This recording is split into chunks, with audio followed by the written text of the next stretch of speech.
Қайырлы күн, құрметті көрермендер. Бүгінгі видеомыз түрік тілінің шетел тілі ретінде оқытылуы жайлы болмақ. Жалпы біздің арнамыз тек түрік тілін үйренушілер үшін ғана емес, сондай-ақ түрік тілін үйрететін, оқытатын мамандар үшін де пайдалы ақпараттарға толы болмақ. Сондықтан арнамызға жазылып, тіркеліп, біздің видеоларымызды қарай жүріңіздер. Түрік тілі соңғы уақытта жалпы әлемде сұранысқа ие тілдердің біріне айналып келеді. Жалпы мұның себебі Түркияның әртүрлі салалардағы туризм саласы болсын, білім беру саласы, медицина саласы, өндіріс саласындағы жетістіктерімен тығыз байланысты. Өзге елдердегі секілді Қазақстанда да біздің азаматтарымыз Түркиямен байланысын арттыру мақсатында, Түркиямен жұмыс жасау мақсатында түрік тілін үйреніп жатыр. Түрік тіліне деген қызығушылық, сұраныс жоғары. Ал енді осы түрік тілінің шетел тілі ретінде оқытылуының, үйретілуінің тарихына тоқталсақ, жалпы мамандар түрік тілінің шетелдіктерге үйретілуін сонау 8 ғасырда басталды деп есептейді. Себебі 8 ғасырдағы Орхун Енесей жазба ескерткіштерінің бір беті көне түрік тілінде жазылса, бір беті Қытай тілінде жазылған. Сол себепті 8 ғасырдан бастайды түрік тілдерінің жалпы өзге ұлт өкілдеріне үйретілуі сол кезде басталды деп есептейді. Одан кейін 11 ғасырдың екінші жартысында жазылған Махмуд Қашқаридың Диван-лұғат ат-Түрк атты еңбегі, сөздігі түрік тілін өзге ұлт өкілдеріне, шетелдіктерге үйретудегі маңызды еңбектердің бірі деп саналады. Кейінгі кезеңде, кейінгі ғасырларда Әлишер Науаи жазған Мұхакеметул лұғатейн атты парсы тілі мен түрік тілінің салыстырмалы кітабы да осы саладағы маңызды еңбектердің бірі ретінде көрсетіледі. Осман империясының кезінде болсын, одан кейінгі Түркия Республикасы құрылғаннан кейінгі кезеңде болсын, жалпы түрік тілін шет тіл ретінде оқытуға, яғни түрік тілін шетелдіктерге үйретуге арналған біршама еңбектер жазылған.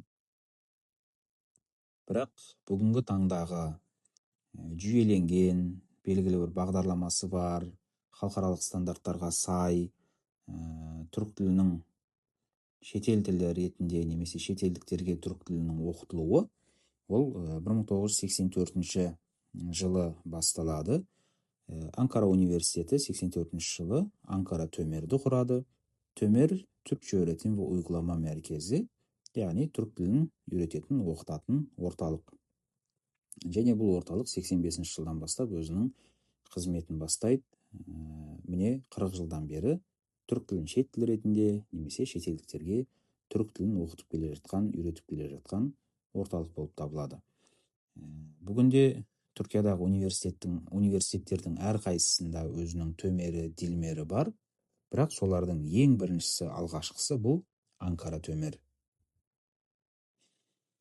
Анкара Төмер кең көлемде жалпы көпшілікке түрікше үйретуді 1990 жылдары жүзеге асырады.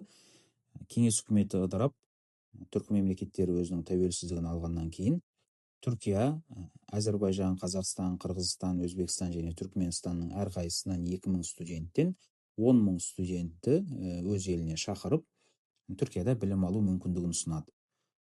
Және сол кезде осы түркі мемлекеттерінен келген, түркі елдерінен келген түріктектестерге түрік тілі оқытылады, үйретіледі. Яғни бастапқыда біз түрік тілінің түріктектестерге оқытылғанын көреміз.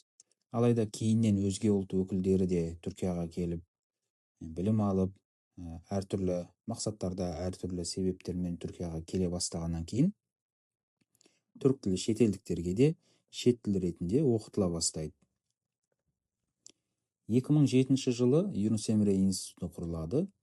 Бұл институттың мақсаты түрік тілін, түріктің мәдениетін, түріктің өнерін әлемге таныту және үйрету болатын. Бүгінде бұл институттың әлемнің түкпір-түкпірінде 90-ға жуық, 90-нан астам филиалы бар. Біздің елімізде де Юнус Эмре институтының филиалы Астана қаласында орналасқан және осы түрік тілін оқыту бойынша, түріктің мәдениетін таныстыру бойынша, үйрету бойынша өзінің әртүрлі іс-шараларын өткізіп, қызметін жалғастырып келеді. 2010 жылы ЕТБ құрылады. ЕТБ Yurtdışı Türkler ve Akraba Topluluklar Başkanlığı. ЕТБ әлемнің түкпір-түкпіріндегі үміткерлерге, талапкерлерге арнайы стипендия, шәкіртақы беріп, олардың Түркияда білім алуларына жағдай жасайды. Және сол шетелден келген студенттердің барлығына бір жыл тегін түрік тілін оқытады, үйретеді. Яғни бүгінде түрік тілінің шет тіл ретінде оқытылуы немесе шетелдіктерге түрік тілінің оқытылуында осы Юнус Эмре институтынан кейін ЕТБ-де өте үлкен қызмет етіп келеді деуімізге болады. Жалпы түрік тілін шетел тілі ретінде немесе шетелдіктерге оқытудың арнайы бір бағдарламасы, жүйесі қалыптасқанымен, бұл мамандық ретінде бакалаврда, яғни бакалавр деңгейінде оқытылмайды. Бірақ магистратура мен докторантурасы бар. Яғни түрік тілінің әртүрлі салаларын, тармақтарын оқып бітірген, бакалаврды бітірген түлектер магистратурада немесе докторантурада түрік тілін шет тіл ретінде оқыту деген мамандықта оқи алады.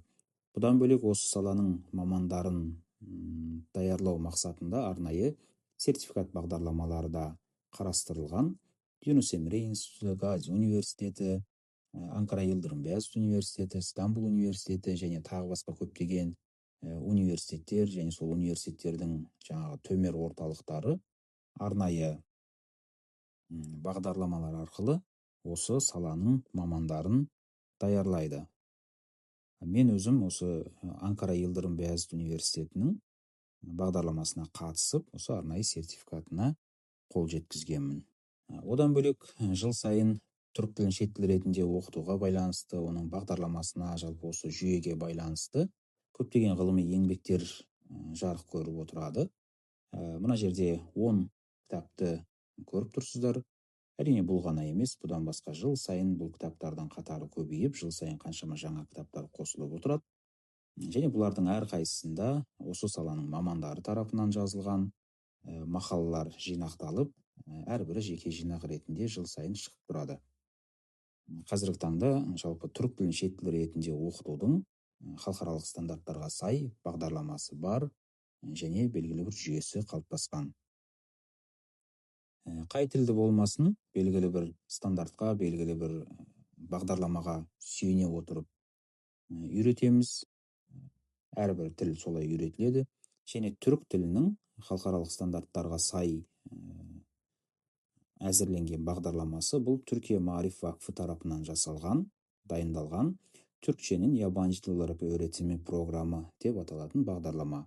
Бұл бағдарламаның ішінде түрік тілін қанша жастағы, яғни қай жастағы үйренушілерге, қай деңгейге қалай үйрету керек, не үйрету керек, жалпы соның барлығы осы бағдарламаның ішінде көрсетілген.